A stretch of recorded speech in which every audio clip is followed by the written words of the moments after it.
No matter how knowledgeable you are, always remain humble. Check your heart and intent often. Remember, Satan wasn't stupid, he was arrogant. Be wary of those who are always bragging about who they are and their connections. The king of the jungle doesn't boast about its power. The pain you've experienced and endured should make you a kinder, softer person and a more compassionate one. You shouldn't be hard and bitter. No matter what you're facing, when it's time for you to shine, when it's time for you to excel, you will. None can stop what the Almighty wills. Don't let your frustrations make you miserable. There's more to life than that. Control your attitude. It goes to show how mature you are. When you treat others with respect, extend a helping hand and spread goodness, you're actually embodying what a true believer is. Keep going. Almighty.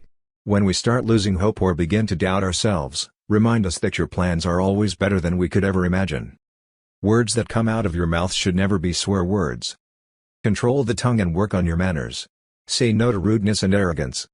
Don't behave as you please in front of your children. They're more likely to follow your example than your advice. Show them the best way. Almighty.